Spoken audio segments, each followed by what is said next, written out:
नमस्कार, बहुत बहुत स्वागत है आप सभी का। शाम के 7 बजने को है और ये वक्त है आपके सबसे पसंदीदा शो म्हारो राजस्थान का। आप सबके साथ मैं हूं प्रियंका राय। चलिए बुलेटिन में सबसे पहले एक नजर डाल लेते हैं कि 7 बजे की कौन कौन सी 7 बड़ी और अहम खबरें होंगी। खबर नंबर 1 दिखाएंगे धमाके से कैसे सन सिटी दहल गई। खबर नंबर 2 होगी नापाक हुस्न का जाल की। खबर नंबर 3 दिखाएंगे गहलोत पर वार और क्यों पायलट से प्यार। खबर नंबर 4 होगी शाही रेल की सवारी। खबर नंबर 5 दिखाएंगे राजधानी में बड़ी लूट। खबर नंबर 6 होगी पानी से परेशानी भारी और इसके साथ ही नजर रहेगी खबर हैरिक की गोभक्ति पर।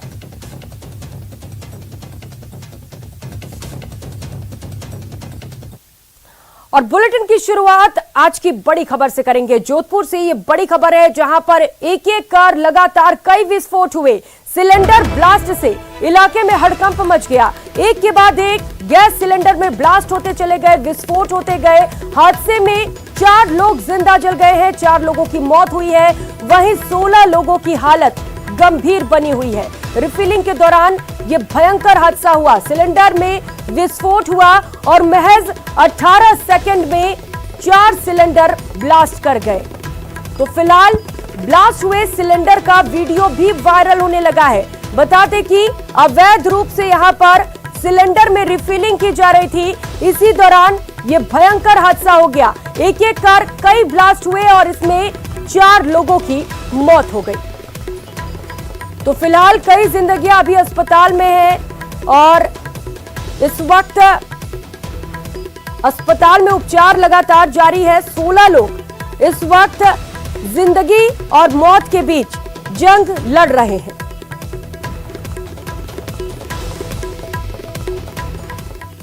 तो जोधपुर से ये बड़ी खबर आपको बता रहे हैं जहां पर गैस रिफिलिंग के दौरान भयंकर हादसा हुआ है। और वैसे में सवाल ये कि अवैध रूप से यहां पर जब गैस रिफिलिंग की जा रही थी तो पुलिस को इसकी जानकारी क्यों नहीं थी। और देखिए ये वीडियो आपकी स्क्रीन पर दिखा रहे हैं। ये वीडियो सोशल मीडिया पर जमकर वायरल हो रहा है। आपको सबसे पहले न्यूज़ 18 राजस्थान पर तस्वीरें दिखा रहे हैं जहां पर अवैध रूप से गैस की रिफिलिंग की जा रही थी और इसी दौरान गैस में ब्लास्ट हुआ। पहले एक गैस में ब्लास्ट हुआ और उसके बाद एक एक कर कई धमाके यहां पर हुए।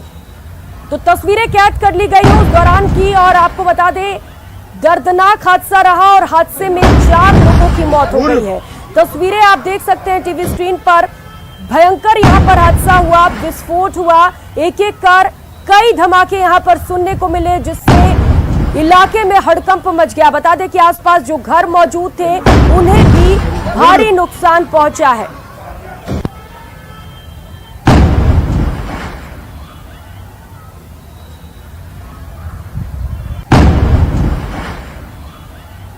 तो एक एक कर कई धमाके, ये धमाके आप सुन भी सकते हैं वीडियो में। ये धमाके साफ सुनाई दे रहे हैं किस तरीके से तेजी से धमाका हुआ। पहले एक सिलेंडर में ब्लास्ट हुआ और उसके बाद क्योंकि वहां पर कई सिलेंडर रखे हुए थे एक एक कर कई सिलेंडर्स में ब्लास्ट होता चला गया। 4 लोगों की इस दर्दनाक हादसे में मौत हो गई है। 16 लोग फिलहाल अस्पताल में भर्ती हैं जो गंभीर रूप से झुलसे हुए हैं। लगातार कोशिश ये की जा रही है डॉक्टर्स की ओर से कि उनकी जान को बचा लिया जाए। तो जैसे ही धमाका हुआ आसपास के क्षेत्र में लोग डर गए। किसी को कुछ समझ नहीं आया कि आखिर क्या हो रहा है। धीरे धीरे लोगों को इस बात की जानकारी मिली कि यहां पर गैस सिलेंडर में ब्लास्ट हुआ है। ज्यादा जानकारी के साथ सहयोगी चंद्रशेखर हमारे साथ जुड़ चुके हैं। चंद्रशेखर, अभी क्या कुछ अपडेट, फिलहाल क्या कुछ स्थिति है घायलों की? देखिए, बात करें तो घायलों का फिलहाल इलाज जारी है। 4 लोगों की मौत हो चुकी है, 16 लोग जो घायल है जिनका इलाज जारी है।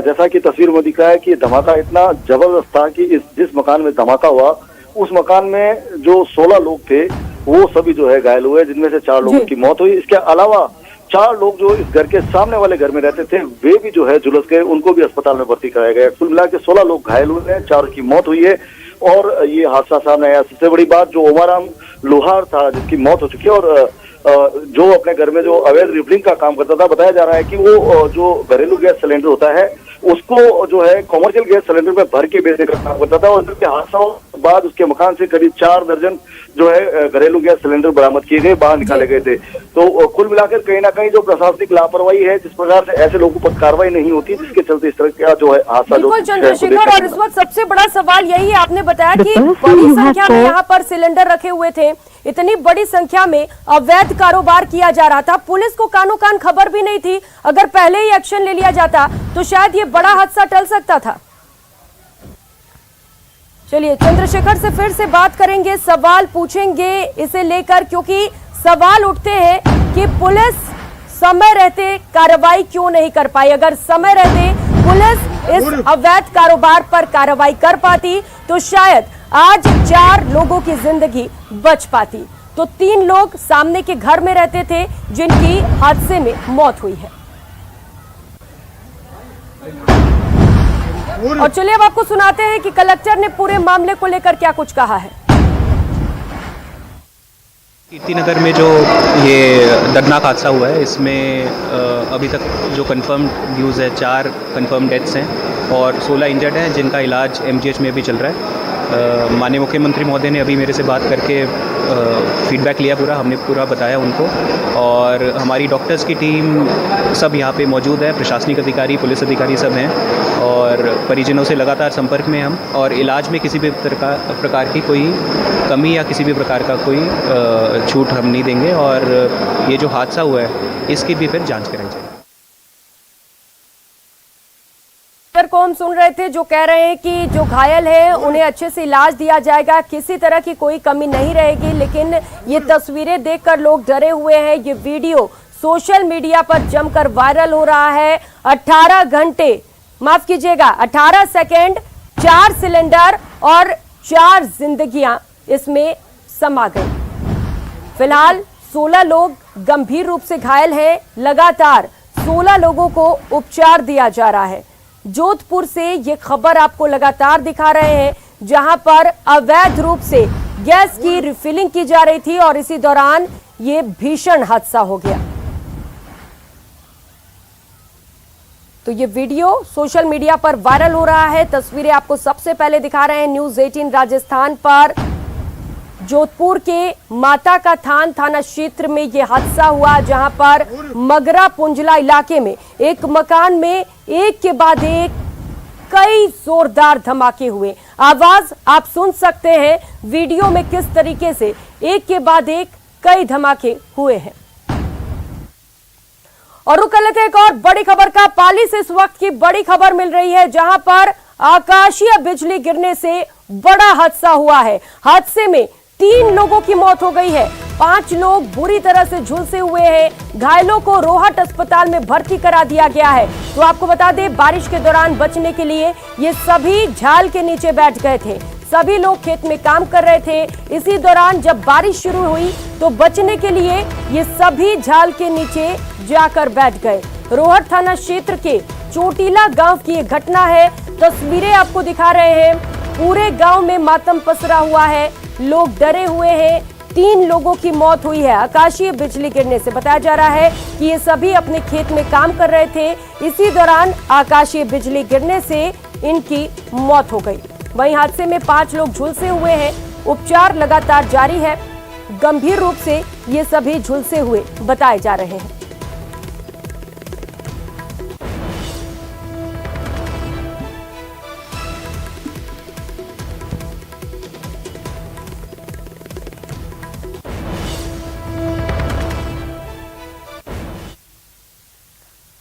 और अगली खबर का रुख करेंगे। अपराधी आते हैं, वारदात को अंजाम देते हैं और हथियार लहराते हुए चले जाते हैं। इसके बाद पुलिस अपना वजूद साबित करने में जुट जाती है।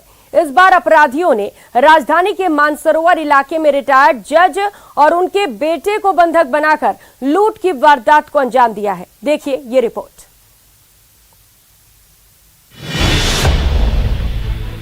कानून व्यवस्था हुई तार तार। अपराधियों ने रिटायर्ड जज को बनाया शिकार।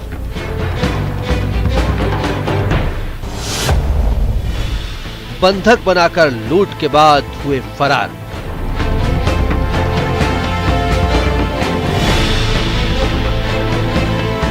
परिजनों से वारदात की जानकारी लेते पुलिस वाले और कोने कोने की पड़ताल में जुटे फॉरेंसिक एक्सपर्ट।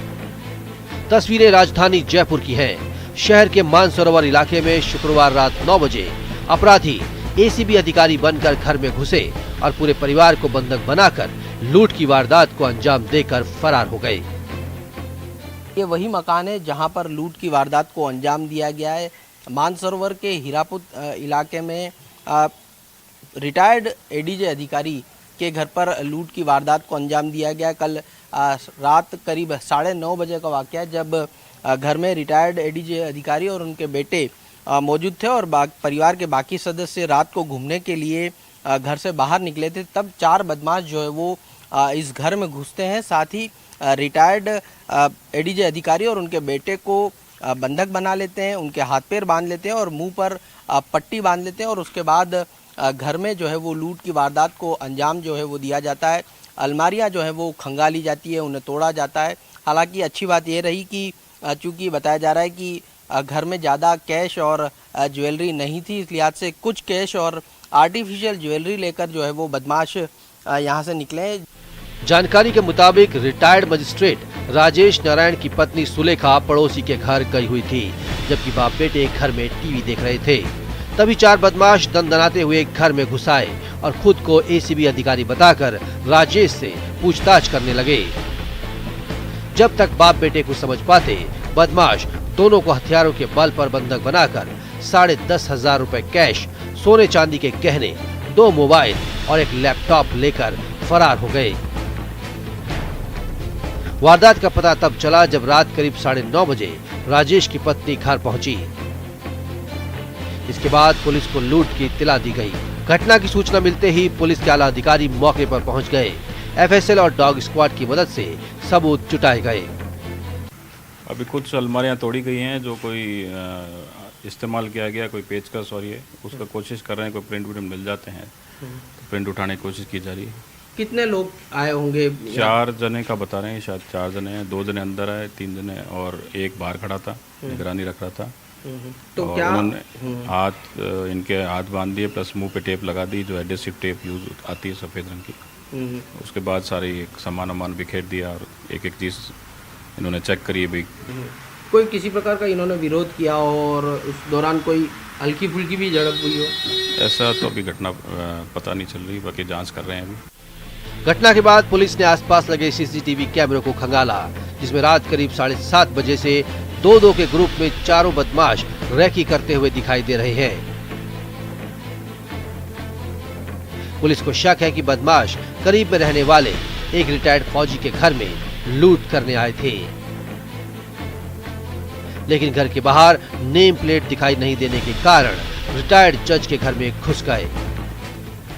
बदमाशों को तलाशने के लिए टीमें भी अलग अलग जगहों पर लगा दी गई हैं, लेकिन अभी तक बदमाश जो है वो हाथ में नहीं आ पाए।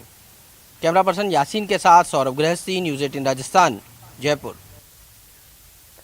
और रुक कर लेते हैं अगली खबर का। हनी ट्रैप के जाल में फंसकर देश की सामरिक जानकारियां पाकिस्तानी हैंडलर्स को दे रहा जासूस रवि मीना को गिरफ्तार कर लिया गया। इसकी जानकारी महानिदेशक पुलिस इंटेलिजेंस उमेश मिश्रा ने दी।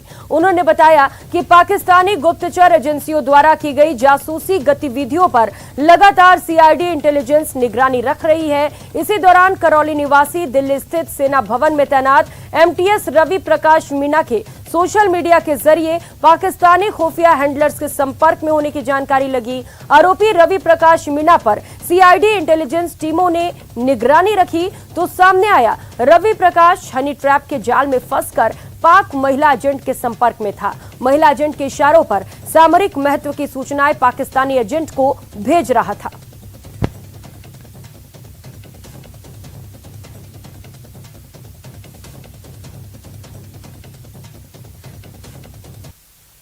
ब्रेक के बाद आप सभी का बहुत बहुत स्वागत है। और अब बात सांसद किरोड़ी लाल की, जिन्होंने राजस्थान में हुए सियासी संकट को लेकर कांग्रेस पर हमला बोला। किरोड़ी लाल ने गहलोत पर हमला बोलते हुए कहा कि पद के लालच में सीएम गहलोत ने ही ये सियासी ड्रामा कराया था। वहीं पायलट को भी सलाह दी कि उन्हें अपमान सहन नहीं करना चाहिए। आपको कहते हैं मेरे को कोई पद का लोभ नहीं, मैं पद लोलुप नहीं। लेकिन मात्र 1 साल के मुख्यमंत्री बने रहने के लिए उन्होंने इतना बड़ा ड्रामा कराया। क्या बिना मुख्यमंत्री के संभव है कि शांति धारीवाल जी इतना बोल जाएं? महेश जोशी व्हिप जारी करके शांति धारीवाल जी के वहां बुला लें, प्रताप सिंह खाचरीवास भी बढ़ चढ़ के बयानबाजी कर दे, और जैसा बताया जा रहा है कि भाई 922 विधायकों ने इस्तीफा दिया है, तो बिना माननीय मुख्यमंत्री के इशारे के, बिना उनके सहयोग के ये संभव नहीं था। इसलिए सीधा इसमें गहलोत साहब का हाथ है ड्रामा कराने में। तो अब स्पष्ट हो गया है, 2 चीजें स्पष्ट हो गई। तो कहते थे गहलोत साहब मैं गांधी परिवार का अक्षर से उनकी वाणी का पालन करता हूं, तो वो उन्होंने नहीं किया। नकारा है और जो निकम्मा है और जो गद्दार है, वो सचिन पायलट के बारे में कहा जा रहा है कांग्रेस के नेताओं द्वारा। तो सचिन पायलट को आत्मचिंतन करने की जरूरत है। कांग्रेस की नजर में वो गद्दार हो गए, नकारा हो गए, निकम्मे हो गए।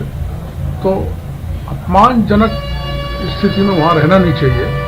कोई न कोई निर्णय खुद के हित में भी और विशेषकर पूर्वी राजस्थान के हित में लेना चाहिए। क्या आपके दरवाजे भी खुले हैं क्या उनके लिए सचिन? नहीं, मैं तो कोई हैसियत में नहीं हूँ कि मैं ये कह सकूँ हमारी पार्टी के दरवाजे खुले हुए हैं, पर हाँ, वो तो निर्णय उनके हाथ में। वो आप में जाएंगे, टीएमसी में जाएंगे, बीएसपी में जाएंगे, कि खुद का बनाएंगे, भाजपा में आएंगे, वो उनका निर्णय। उसके बारे में मैं कुछ कमेंट नहीं करना चाहिए।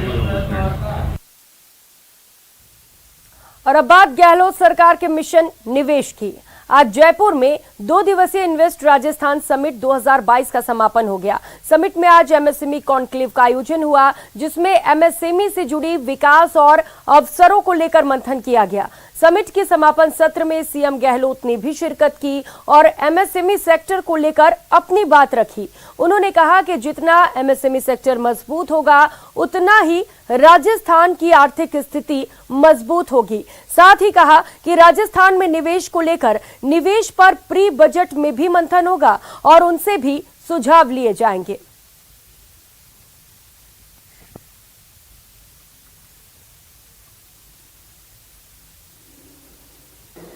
देश की जीडीपी के अंदर 30% योगदान होना एमएसएमई की बहुत बड़ी उपलब्धि आप लोगों की।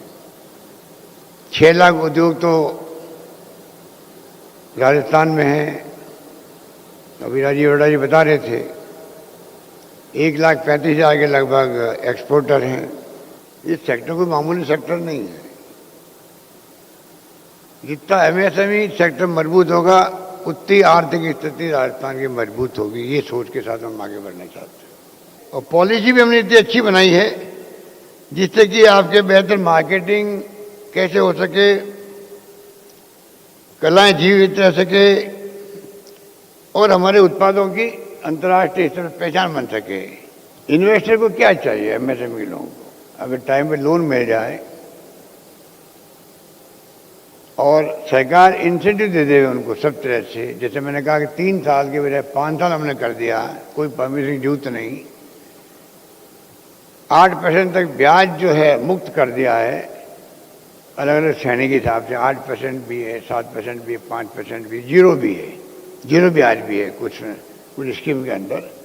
तो इस प्रकार हम सब जो है चाहेंगे। बजट आने वाला है, प्री बजट मीटिंग होगी, तब हम और आपकी बातें सुनेंगे और जो सुझाव आप देंगे मैं उसको प्रयास करूंगा किस प्रकार से इस सेक्टर और मजबूत हो आने वाले वक्त के अंदर। उसके लिए हम लोग फैसले करेंगे। तो वहीं बीजेपी ने इन्वेस्ट समिट पर सवाल उठाए हैं। उपनेता प्रतिपक्ष राजेंद्र राठौड़ ने कहा कि 10 लाख करोड़ के निवेश के दावे खोखले साबित होंगे। राठौड़ के बयान पर सीएम ने पलटवार किया और कहा कि इसे मुद्दा बनाना बीजेपी को महंगा पड़ेगा। सरकारी धन से लोक लुभावने विज्ञापन जारी करके बड़े बड़े लोगों को बुलाकर सरकार ने जो इन्वेस्टमेंट समिट की है वो उसके ढाक के 3 पात साबित होंगे। मुख्यमंत्री जी का दावा 10 लाख करोड़ से ज़्यादा का निवेश, मैं समझता हूँ धरती पर जब सारी बातें आएगी तो पता लगेगा कि इसमें 90% निवेश आएगा नहीं, क्योंकि राजस्थान में आज सरकार अनिश्चितता के घटा गोप में खुद गिरी हुई है। ये मुद्दा बनाना बीजेपी के लिए महंगा पड़ेगा। कल मैं सुन रहा था राजेंद्र राठौड़ साहब को, वो जब तक बोलते नहीं है मीडिया के अंदर तब तक उनको रात को नींद नहीं आती है। बोलना जरूरी है उनके लिए, वरना उनकी बोलने में कोई दम नहीं है। ये उनके उल्टा पड़ेगा। जितना विरोध करेंगे और नौजवान कहेगा मुझे जो सुविधा मिल रही, रोजगार के अवसर मिल रहे हैं, उनको आप बीच में क्यों संकट पैदा कर रहे हो। ये कोई प्राइवेट प्रॉब्लम तो है नहीं, प्रोग्राम तो है नहीं। ये तो इन्वेस्टर का है। जो अभी ये 3000 लोग आए हैं, क्या 3000 लोग कांग्रेस के लोग हैं? क्या ये लोग इसमें कांग्रेस बीजेपी कोई हो सकता है। तो ऐसी स्थिति में ये लोग क्यों इस प्रकार अड़चन पैदा करना चाहते हैं? मैं उनको कंडेम करता हूँ इन लोगों को।